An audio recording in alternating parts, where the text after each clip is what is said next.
Bienvenidos y bienvenidas a su programa Conociendo Otras Fronteras. Como siempre, un programa cargado de un contenido muy interesante, segmento sobre las migraciones, los acontecimientos más importantes en el contexto internacional, un análisis muy interesante, un análisis del momento y otros de los segmentos que sabemos que le va a permitir a usted seguir reforzando su conocimiento de lo que pasa a nivel del mundo.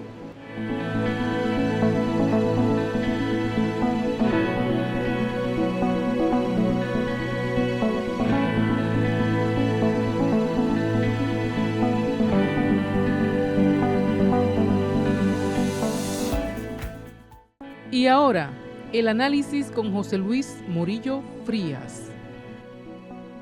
En el día de hoy traemos un análisis sobre una organización internacional que cumple 79 años de su existencia.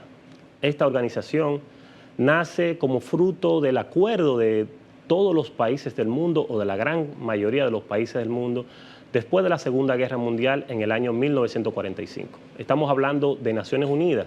Naciones Unidas fue la continuidad de lo que fue ese gran proyecto que inició a propósito de la Primera Guerra Mundial en el año 1919. Estamos hablando de la Liga de las Naciones, que fue un proyecto concebido con el propósito de impedir que se volviera a producir una guerra de esta magnitud que generó millones de personas muertas en aquel entonces, fruto de esa guerra que se llamó Guerra Mundial, pero específicamente fue una guerra de las grandes potencias europeas en aquel momento.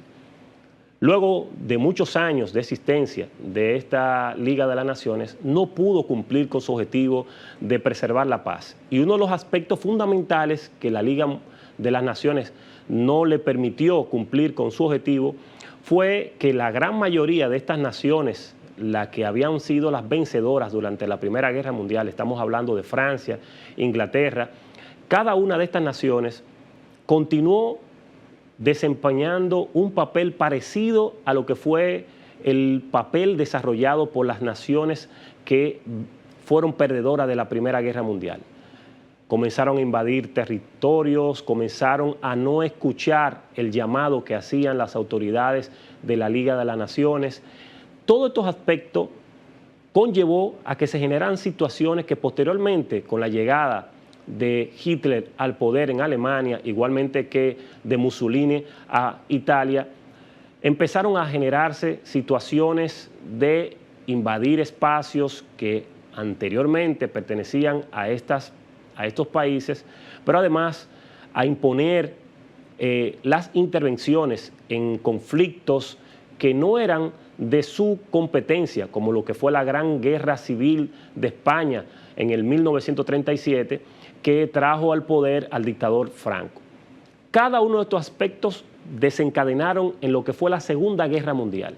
La Segunda Guerra Mundial, una de las guerras más sangrientas que ha tenido la humanidad, donde definitivamente intervinieron todos los continentes, desde Estados Unidos, que fue el último en intervenir en esta guerra, Japón en el lado asiático, Europa en el caso de la gran mayoría de los países europeos que fueron invadidos por Alemania e Italia. Y esto se estima alrededor de más de 60 millones de muertos en todo el mundo.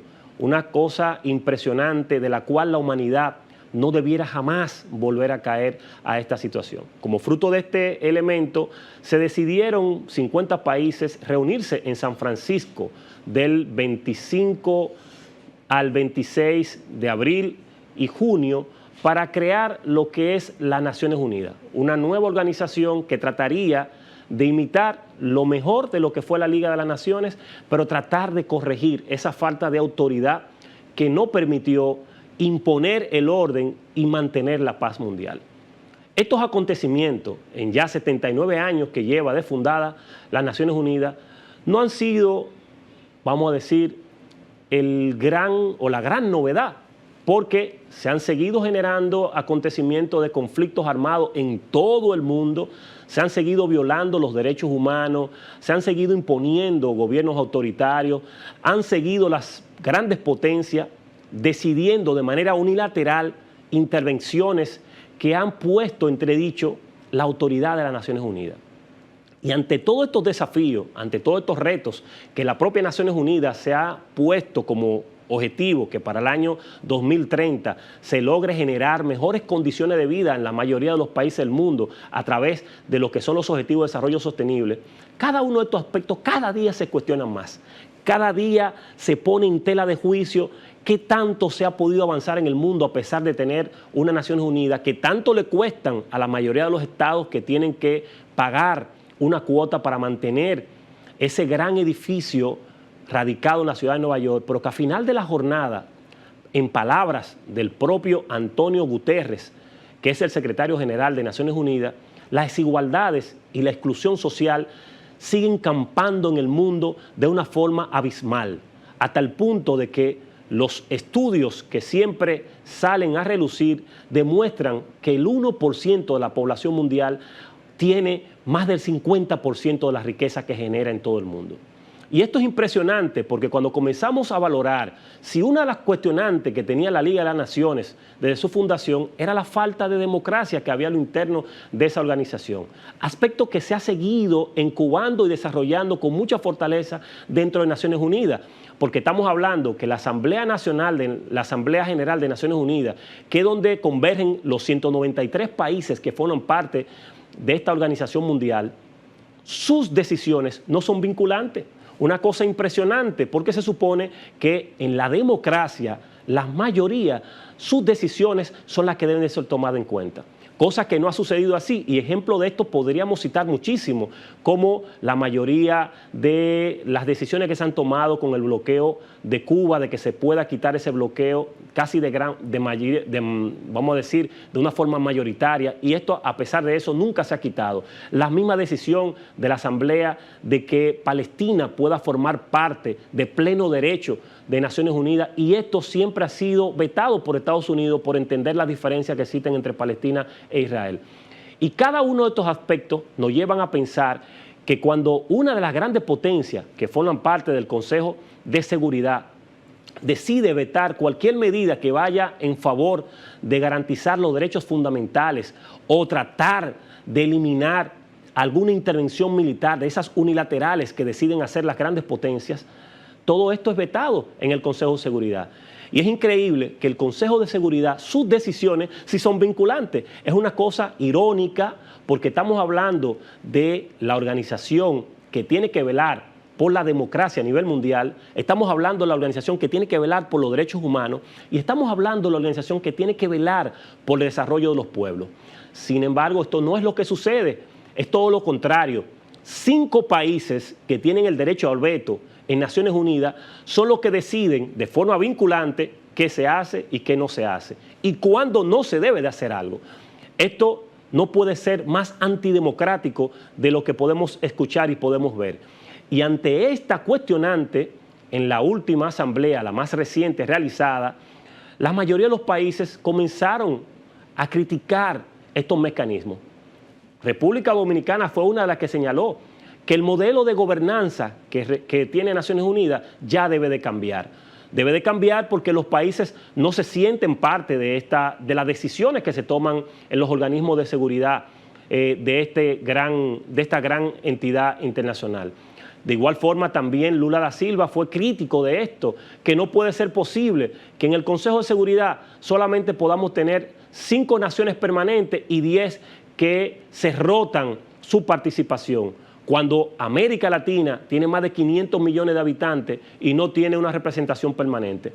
Igual fue la misma interpretación que hizo el presidente de Sudáfrica cuando dijo que en el continente africano tiene más de 1.500 millones de habitantes y sin embargo no tienen la oportunidad de poder hacer observaciones dentro del Consejo de Seguridad.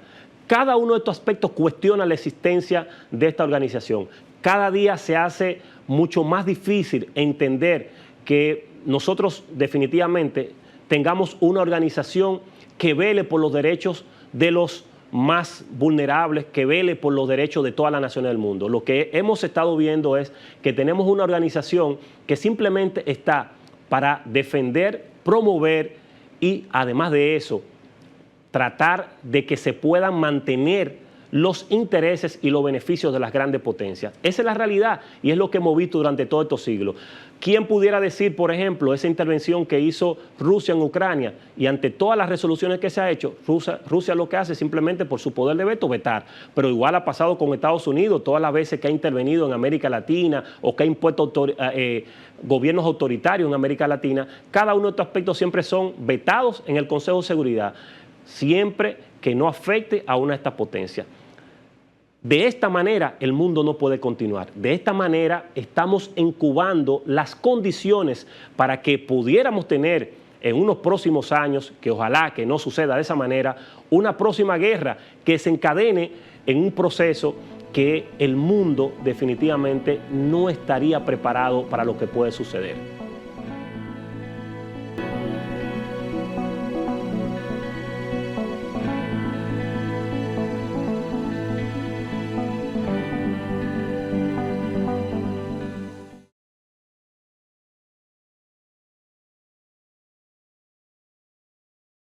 Voz es deporte. Los tres fueron fundamentales para el éxito de los Medias Rojas de Boston. No ganar el título es un fracaso total. Y eso debe ser una prioridad del movimiento deportivo. Porque realmente los juegos son del Comité Olímpico Dominicano. De los máximos goleadores en la historia de selecciones.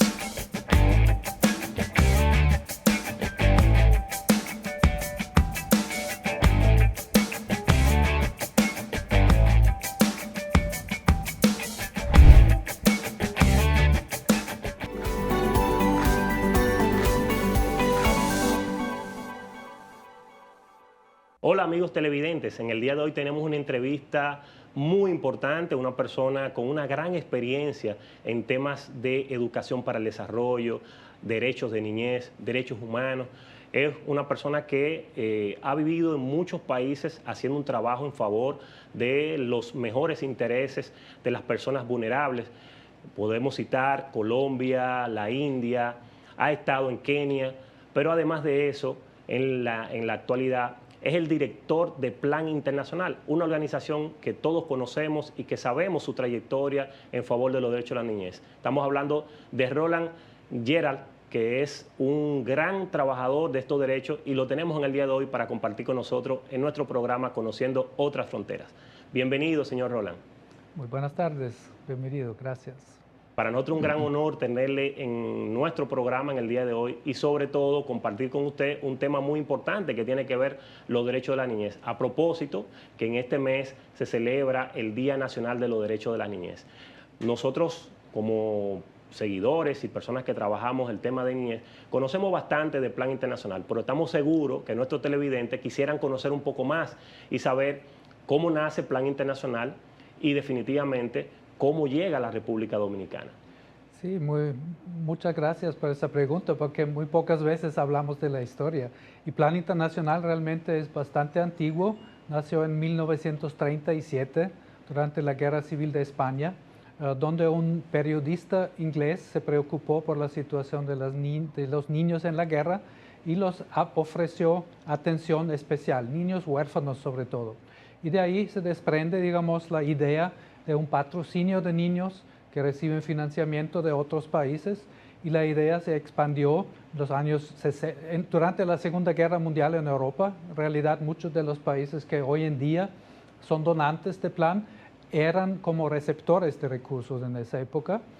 Después se expandió a Latinoamérica en los años 60 y a Asia también en los años 60, 70 por ahí. Y en la República Dominicana llegamos en 1987. O sea, ya tenemos, ¿cuántos años? Más de 30 de estar acá. Sí, sí. Y en relación a esto, sabemos que tiene una historia de mucho tiempo, pero es bueno siempre que los televidentes puedan conocer cuáles son esos programas que Plan Internacional desarrolla, no solamente en República Dominicana, sino a nivel internacional. Sí, a nivel internacional, Plan se define como organización que defiende los derechos de la niñez y promueve la igualdad para las niñas.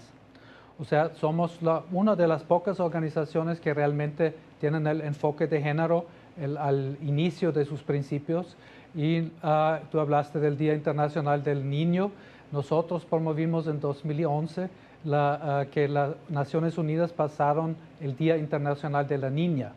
Y desde entonces lo celebramos cada 11 de octubre del año. Hacemos eventos y actividades para promover y demostrar que las niñas igualmente tienen derechos e igualmente son capaces de asumir cargos y participar en la sociedad. Usted sabe que a propósito de eso, y ciertamente es muy interesante porque conocemos ese enfoque del Plan Internacional en el tema del fortalecimiento de los derechos de la niña y además de los derechos de género a nivel de la juventud. Y parte de eso nos gustaría saber, por todo el tiempo que tienen en la República Dominicana, cuáles son las zonas donde ustedes tienen mayor incidencia en nuestro país. En la República Dominicana hemos estado presentes en el sur, las provincias de Barahona, Azua, San Juan, Pedernales, Elías Piña, y ahí hemos establecido actividades en más de 130 comunidades, atendiendo a una población de más de 20,000 niños o familias que están inscritos directamente a nuestro programa de patrocinio, y de ahí atendemos a diferentes otras comunidades cercanas con los programas que se enfocan sobre todo en, digamos, en los círculos o los ciclos vitales de los niños. Hay un programa de primera infancia. A nivel mundial tenemos muchos programas de educación. Trabajamos con jóvenes y adolescentes en temas de salud sexual reproductiva y en la inscripción al mercado laboral y la preparación para para profesionalismo de los jóvenes.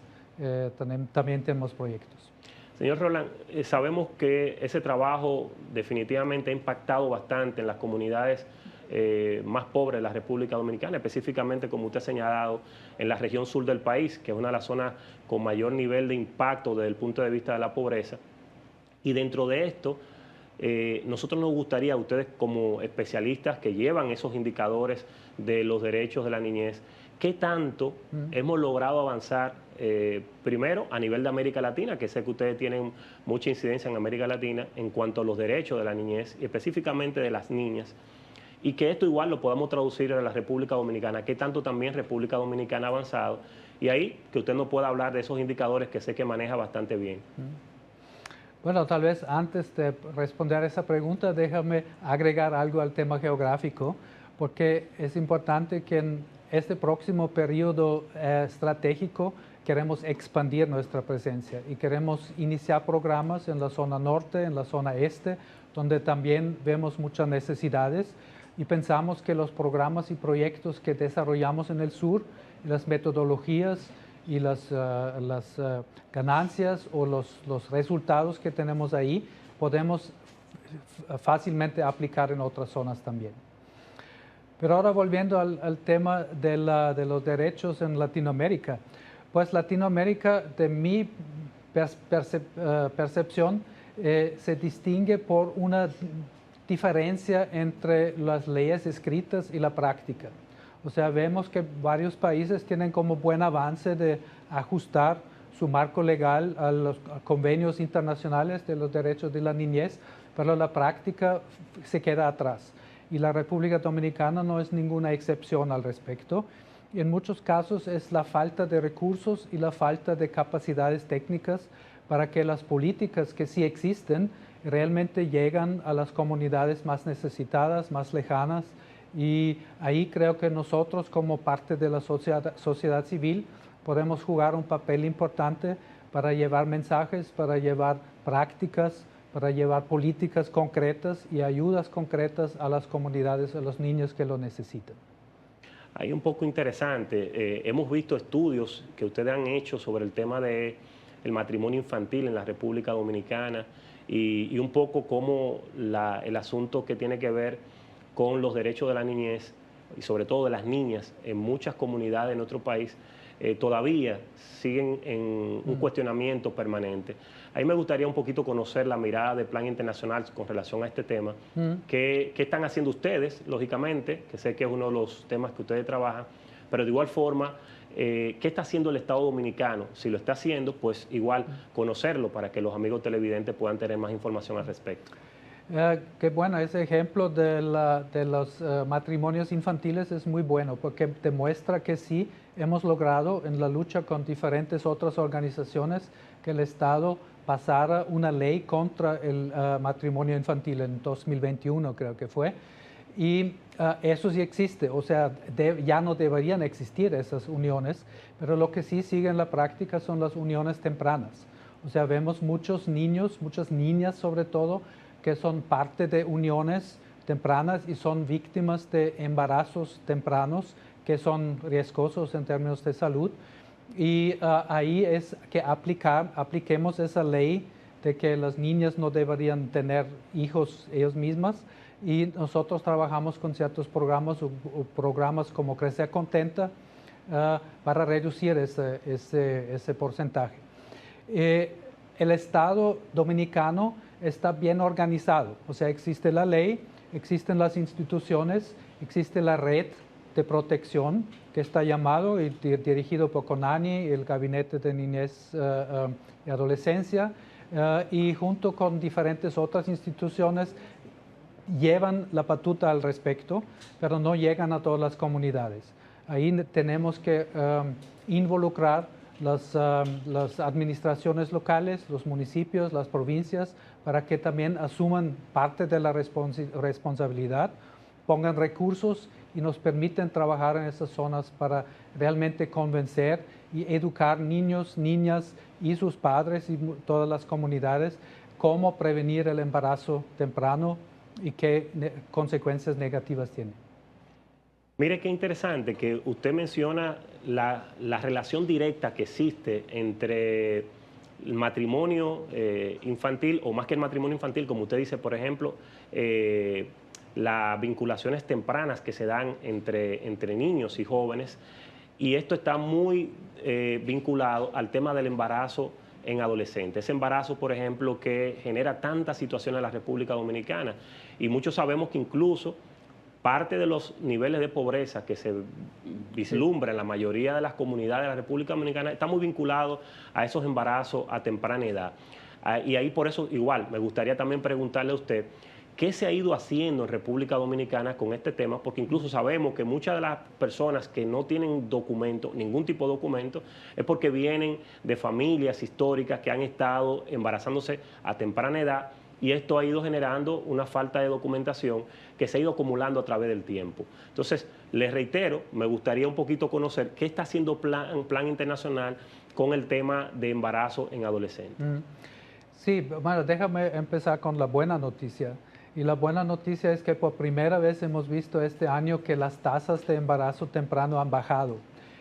Sin embargo, República Dominicana sigue entre los que de mayor porcentaje en América Latina. O sea, tenemos 1 en cada 5 niñas que están embarazados o ya tienen bebés menores de 18 años. Pero en las zonas donde trabajamos, en el sur, ahora estamos en tasas de 18.6% y vemos una tendencia hacia baja, y nuestra aspiración es llegar a 0. O sea, nuestro lema en la estrategia es decir, en el 2030 ya no queremos ninguna niña menor de 18 años que tenga un bebé o que sea embarazada. Es bastante ambicioso, pero sí creo que en conjunto con otras instituciones podemos lograrlo. Mire, que usted acaba de dar una noticia muy interesante, el hecho de que está bajando. Durante muchos años del trabajo que uno ha venido desarrollando en las comunidades, esa era una de las grandes preocupaciones. Y ahí me gustaría, para que usted pueda seguir desarrollando, que usted nos pueda indicar a qué se debe, o qué se ha hecho para lograr esta gran noticia. Yo creo que las intervenciones deben ser como holísticas en su conceptualización. Nuestro programa Crecer Contenta, por ejemplo, apunta a la autoestima de las niñas. Y dice que, bueno, las niñas primero deben saber y conocer su propio cuerpo, deben conocer cómo es que pasan embarazos, cómo se pueden prevenir, cuáles son los métodos, y de ahí deben desarrollar también cuáles son las relaciones entre ellos y los hombres y los muchachos. También incluimos los muchachos en esos programas para que aprendan un programa que se llama Hombres Jóvenes por la Igualdad, porque nosotros los hombres también tenemos que cambiar nuestra actitud, nuestra forma de pensar sobre la relación con mujeres y con las niñas. Y después hay como formas de darles la oportunidad o enseñarles cómo ganarse la vida sin ser dependientes de un hombre. Porque en muchos casos las niñas se casan o son casadas, mejor dicho, por sus padres con un hombre que tiene dinero y que lo puede sostener. Así la familia pobre ya no tiene que mantenerlas porque el hombre se encarga y prácticamente se lo venden, y eso es una práctica que lamentablemente vemos mucho todavía. Pero si le damos la oportunidad de capacitarse, alguna forma de emprender, ¿cómo se dice? Una profesión, gracias, que les puede rendir ingresos para su vida, pueden mantenerse a sí mismos y a sus propios niños y hijos cuando los tengan. Mire qué interesante, y eso es, sin lugar a duda, yo creo que el elemento más importante para que las niñas puedan comenzar a generar un nivel de independencia que le garantice no tener que vincularse a un adulto o a una persona que económicamente pueda apoyarle en sus necesidades fundamentales. Y ahí hay un tema interesante que me gustaría rescatar, y es el tema de las políticas de género. Yo sé que ustedes desarrollan programas muy interesantes, y que estos programas no solamente van dirigidos a fortalecer la visión de los derechos de las niñas, sino que también ustedes lo están vinculando a que exista una visión diferente en los niños, de que piensen en cómo respetar y valorar los derechos de las niñas en la República Dominicana. Y estos programas me gustaría que usted pudiera quizás conversar un poco más para que nuestro amigo televidente entienda por qué es importante no solamente educar a la niña en valores vinculados a los derechos, sino que también los niños tienen que hacer conciencia de esa formación para que puedan ir desconstruyendo los patrones culturales tradicionales machistas. Sí, bueno, dejamos hablar o nosotros hablamos mucho de igualdad de género, y creo que es importante comprender que igualdad no quiere decir que todos seamos iguales. La humanidad la riqueza de la humanidad es las diferencias entre la gente, pero sí todos tenemos derechos iguales y deberíamos tener oportunidades iguales, tanto entre géneros como de diferentes nacionalidades o religiones o razas. Todos somos iguales ante la ley, y eso creo que es importante. Sin embargo, lo que vemos, por supuesto, en el tema de género, que la socialización de niños es diferente a la socialización de niñas. Y si intervenimos en hacerlo más igualitario, deberíamos hacerlo con los dos géneros, por supuesto. Porque los niños, como tú sabes, y como yo lo he experimentado también, somos socializados como si a los siempre fuertes, nunca podemos llorar, no podemos demostrar emociones, y somos responsables de resolver cualquier problema, y no siempre somos capaces de hacerlo, pero admitirlo es muy difícil. Entonces ahí también hay como un tema de trabajar con la psicología de los hombres, que es más allá o tal vez antes del tema de violaciones o de violencias o de expresarse de forma inadecuada en una relación, pero como hombres sí tenemos una socialización y tenemos que concientizarnos cuál es, cómo es y qué podemos hacer diferente. Y esos son esos temas de hombres jóvenes por la igualdad que piensan eso y empiezan a hacer y desempeñarse de una forma diferente. Muy, muy interesante, y la verdad es que es parte de lo que se apuesta para la construcción de esa nueva masculinidad.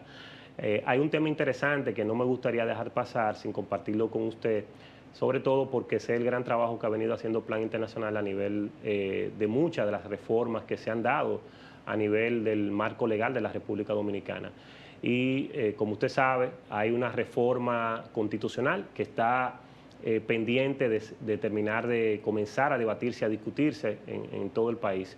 Y sabemos que en estos procesos siempre es importante procurar tratar de cambiar algunos procesos que afectan o que pueden estar afectando los derechos fundamentales de los niños y las niñas, o tratar de sumar otros que fortalezcan lo que ya existe. Y en ese sentido me gustaría saber cuál es la postura de Plan, si ya tiene alguna propuesta para esta reforma constitucional que siga fortaleciendo el avance de los derechos fundamentales de los niños y las niñas. Sí. Nos parece que la reforma constitucional debe apegarse a los convenios internacionales sobre los derechos de la niñez.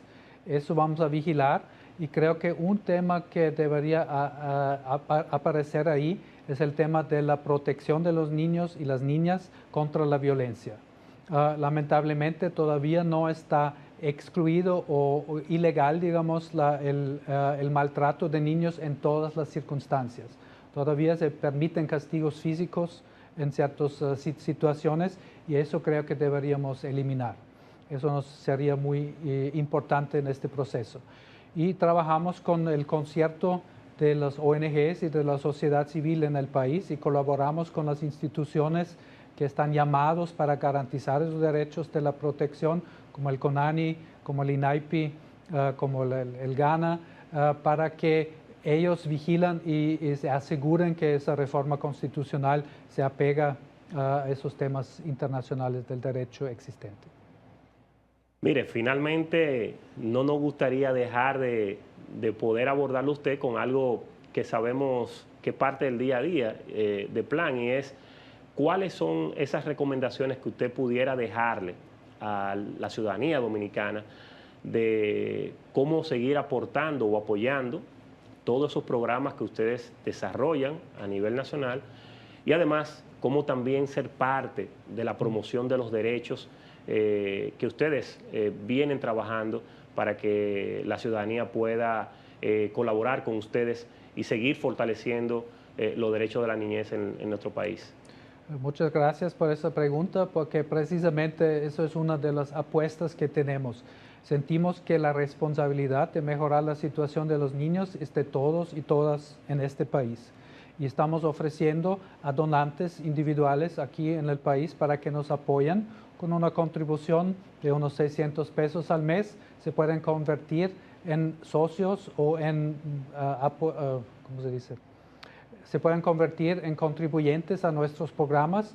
Eso nos va a permitir de ampliar, de llegar a más comunidades y ojalá multiplicar los efectos en el impacto positivo de los proyectos que tenemos. ¿Cómo hacerlo, don Roland? ¿Cómo si las personas quieren donar, cómo pueden hacerlo? ¿A qué pueden acceder? ¿Hay algún tipo de link, alguna página, sí. alguna cuenta? Lo más sencillo es entrar a la página planrd.com y ahí van a encontrar un botoncito que dice donar y ahí está toda la información. O si no, pueden entrar o pueden llamarnos y por supuesto nuestro equipo se va a encargar de dar la información respectiva. Bueno, muchas gracias, don Roland. Gracias por sus interesantes comentarios y sobre todo de manera muy puntual sus orientaciones para que los ciudadanos dominicanos puedan conocer un poco más de los derechos de la niñez, el gran trabajo que ustedes como Plan Internacional están desarrollando en otro país. Y además, usted dio dos noticias que diríamos que son primicias. La primera mencionó que hemos logrado reducir el tema del embarazo en adolescentes. Eso es muy importante, sobre todo para aquellas personas que nos preocupamos y que trabajamos en el ámbito de los derechos de la niñez. Y el otro aspecto interesante que usted mencionó es que se van a expandir, que Plan ya no solamente está pensando mantenerse en el sur, sino que va a estar en la región este y en la región norte del país. Por lo tanto, invitamos a nuestros amigos televidentes a que puedan formar parte de esas donaciones para que Plan siga haciendo su trabajo a nivel nacional y que podamos seguir contribuyendo con el fortalecimiento de una institución que tanto ha aportado a la República Dominicana. Reiterarle las gracias por su participación y estamos abiertos aquí en Conociendo Otras Fronteras para otra entrevista y seguir profundizando sobre esos derechos de la niñez en nuestro país. Amigos televidentes, continuamos con su programa Conociendo Otras Fronteras.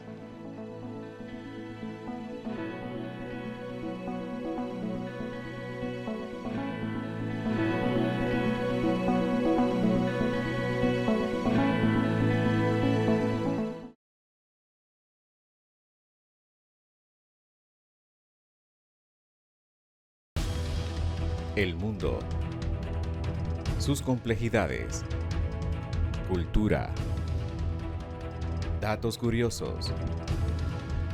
¿Te suena raro todo esto? Te invitamos a que conozcas más en Documentales VMN. Vívelos por Voz Media Network.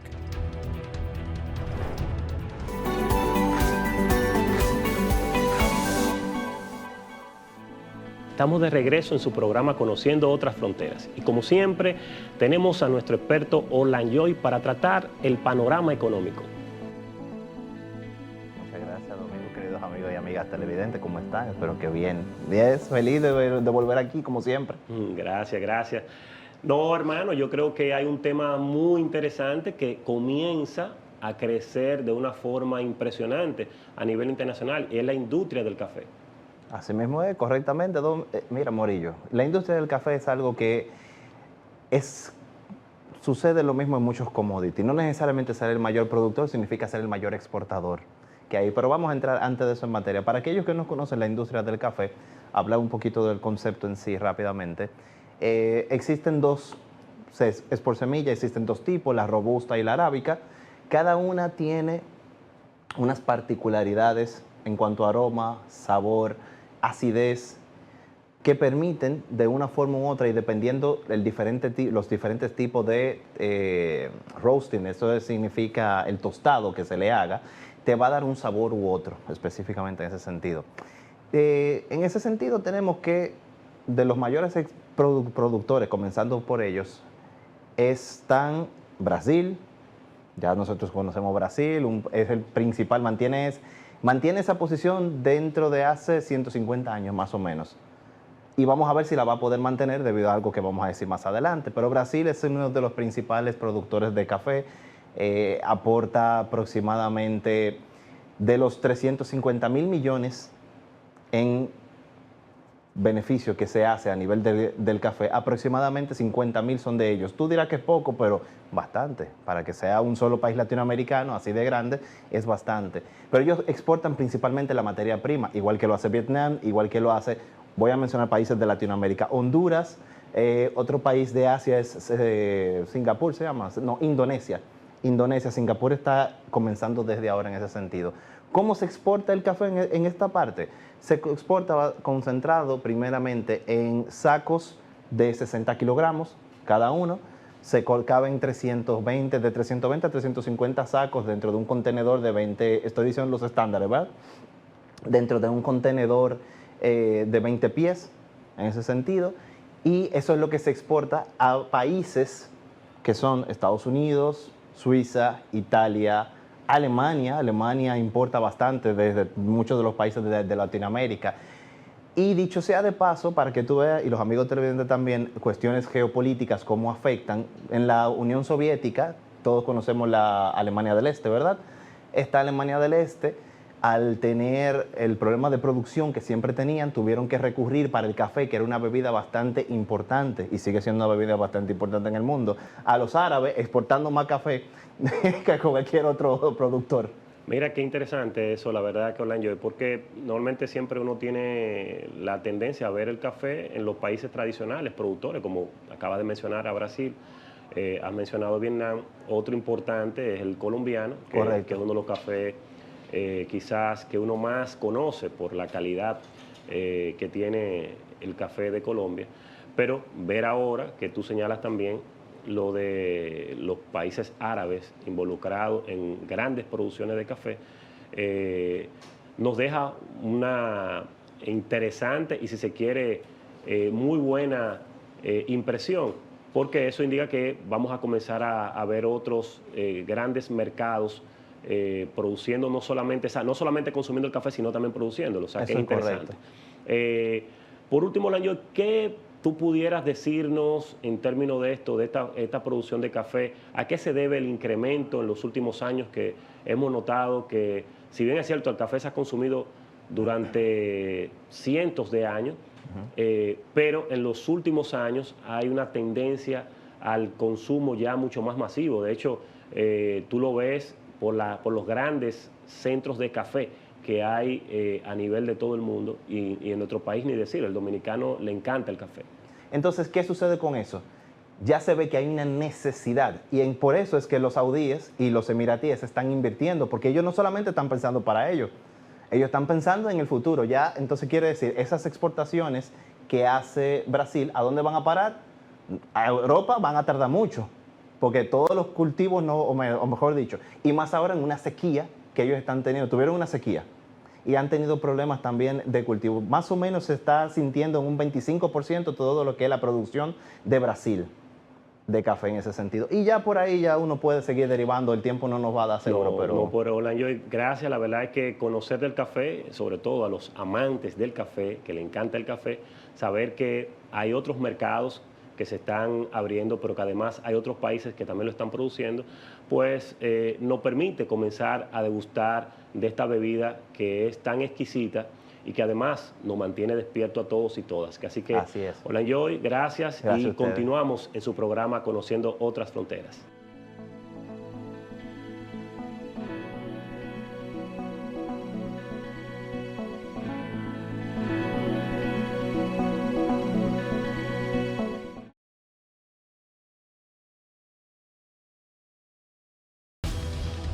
El mundo, sus complejidades, cultura, datos curiosos. ¿Te suena raro todo esto? Te invitamos a que conozcas más en Documentales VMN. Vívelos por Voz Media Network.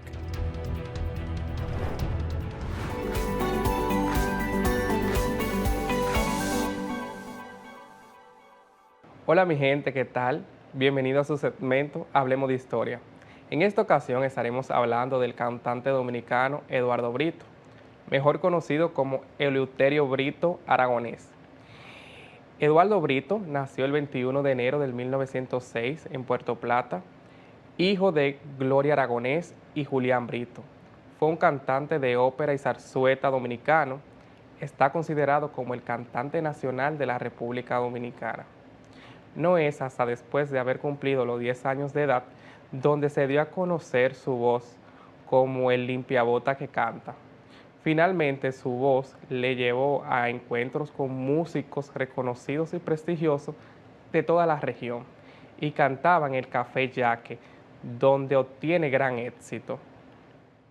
En la década de los años 30, Eduardo Brito se presentó en todos los países del Gran Caribe hispano y realizó en Nueva York unas históricas grabaciones como La Moluosa y Lucía, esta última con letra de Joaquín Balaguer. Por esos años, el compositor cubano Eliseo Gredet, director de una compañía de zarzuela, quedó impresionado con aquel joven cantante y le contrató para que integrara parte de su elenco durante una gira por toda Europa, donde también registró con su voz la zarzuela, Los Jalibanes y Jalabines, compuesta por Jacinto Guerrero. Cuando apenas había cumplido 17 años de edad, la capital de la República lo acogió y después de debutar con el Coney Island, fue contratado para presentarse en el Hotel Fausto, en la plaza más conocida de esa época, por el entonces el artista, generando su más amplia debutación en el país. No es hasta el 1924, con la canción Amar es Todo, ganó el primer premio de un concurso en Santiago de los Caballeros, patrocinado por Jabón Candado. La gran crisis norteamericana del 1929 no fue causa suficiente para impedir que Eduardo Brito y su esposa, Rosa Elena Bobadilla, con quien había contraído matrimonio un mes antes, y otros artistas participaran en diciembre de ese mismo año rumbo a Nueva York, donde grabarían un gran número de piezas de autores dominicanos. Brito y su esposa cumplieron con los compromisos que se le había llevado a los Estados Unidos y decidieron no regresar y cumplir con otros nuevos contratos. ¿Qué le proponían? El gran salto de su carrera llegó en el año 1931 y 1935, donde fueron los años donde tuvo mejor esplendor en toda su carrera, el gran cantante. Su fallecimiento se debe a una enfermedad llamada sífilis cerebral, y este padecimiento le producía delirios y otros trastornos nerviosos. Su muerte se produjo el 5 de enero del 1946 en el manicomio de Nigua, provincia de San Cristóbal. Dentro de sus reconocimientos se pueden destacar los siguientes. Como tributo póstumo a su carrera mediante ley número 181-97, la sala principal del Teatro Nacional de Santo Domingo fue designada con su nombre. Mediante ley número 177-06 se designa con el nombre de Eduardo Brito al Teatro Nacional de Santo Domingo. En el año 2012 se coloca su nombre a una estación de la línea 2 del Metro de Santo Domingo. Por medio de la ordenanza número 15-2014 del Ayuntamiento de La Romana se le coloca su nombre a la antigua calle Quinta del sector denominado Villa Pereira de La Romana. Hasta aquí su segmento Hablemos de Historia. Hasta la próxima.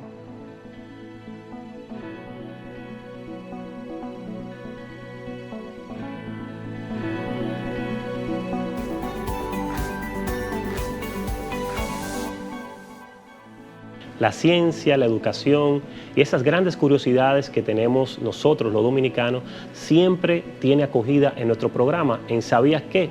Con Amalia Morillo. Hola, hola, bienvenidos a tu segmento llamado ¿Sabías qué? En el día de hoy, como siempre, te traigo un tema sumamente importante. ¿Sabías que se celebra el 29 de septiembre? Bueno, si no lo sabías, aquí te lo cuento todo. El 29 de septiembre es el Día Nacional de los Derechos de la Niñez. La Convención Internacional de los Derechos del Niño fue adoptada por la Asamblea General de las Naciones Unidas, la ONU, el 20 de noviembre del año 1989 y aprobada por nuestro país en el año 1991. En nuestro país fue instaurado con el decreto número 288-92 del entonces presidente constitucional de la República Dominicana, Joaquín Balaguer. Dando continuidad a ese compromiso, en el año 1994, la República Dominicana promulgó la Ley 14-94 que creó el Código para la Protección del Niño y Niñas y Adolescentes. La Ley 14-94 entró en vigencia en enero del año 1995 y fue introduciendo importantes cambios en la forma de los individuos, las familias, las instituciones y el sistema de justicia. Debían de relacionar con la infancia y adolescencia. El 7 de agosto del 2003 hubo la aprobación del Código para el Sistema de Protección y los Derechos Fundamentales de los Niños, Niñas y Adolescentes, que es la Ley 136-03, que va acorde con el cumplimiento del compromiso con los derechos humanos, que debidamente tienen reconocidos los niños, niñas y adolescentes, quedando derogadas de las leyes anteriores. Conoce los derechos de la niñez, que es uno de los menos conocidos, serían los derechos a mantener relaciones personales y de contacto directo con el padre o la madre. Derecho a la cultura, deporte, tiempo libre y recreación. Derecho a que sea denunciado el abuso en su contra. Derecho a opinar y a ser escuchado. El derecho a la salud y a los servicios de salud. Y derecho a protección contra sustancias alcohólicas. Y por último, el derecho a la protección contra la explotación laboral. Y despido este segmento y por supuesto nos vemos en una próxima entrega. Hemos llegado al final del programa del día de hoy. Esperamos que el contenido haya sido de su interés. Y además, le invitamos como siempre a que nos den seguimiento a través de las redes sociales de Conociendo Otras Fronteras. Y el domingo la cita es a las 12 del mediodía.